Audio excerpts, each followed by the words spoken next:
So we had the incredible privilege today to learn Yevamos Daf Lamed, and today we had 4 different Mishnayos. Actually, a total of 5 Mishnayos. 4 on Amud Aleph, and then an additional one on Amud Beis. The 4 on Amud Aleph were focused on the cases of Shlosha Achin, 3 brothers. 3 brothers. And again, most of the cases we're dealing with the case of 2 of the brothers married to sisters.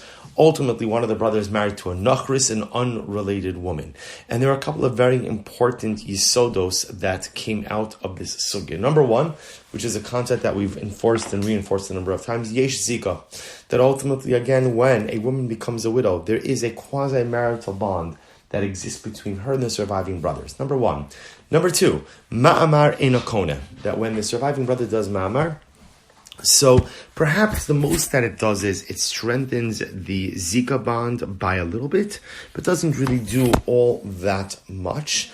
And number 3, which was the important yisod, which you see, and of course, what we've learned right from the beginning of the Masechta, that Saras Erva, the co-wife of an Erva, is exempt from Yibum and Chalitza, just like the Erva herself. What we also saw is 2 other important ideas.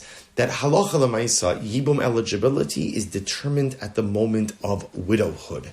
So l'maisa, what we look at is not what the relationships were at the time of the marriage, but what is everybody's status at the time of the death of the husband.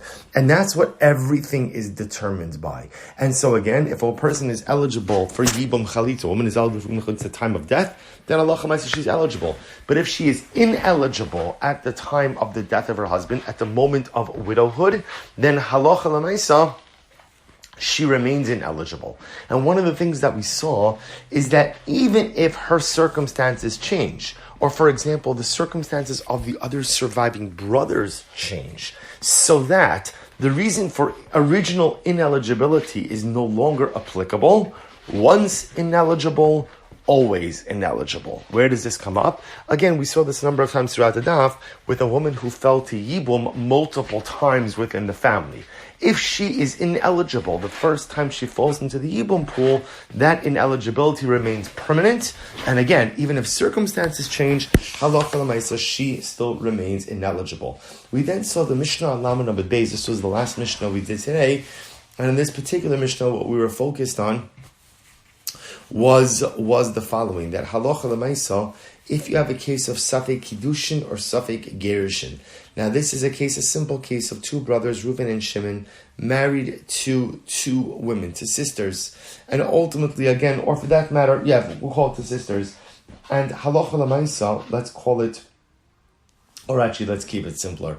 Let's say Reuven and Shimon is married to Reuven's daughter, and another wife. But let's say when it comes to Reuven's daughter, right, remember again it was an erva to Reuven, so let's say there was a safek kiddushin or safek gerushin, a potential doubtful betrothal, or a safek, a doubtful divorce. So what's the halacha in this case? If Shimon were to die, then halacha l'maisa, his other wife, the unrelated wife, ultimately again would be chayeves in chalitza, and not Yibum. Would be obligated in Chalitza and not Yibum.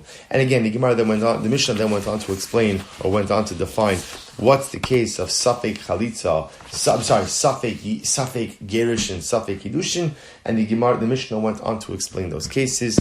We'll say that's pretty much where we got up to today. Tomorrow we'll continue with the Gemara, and Shkayach to everyone.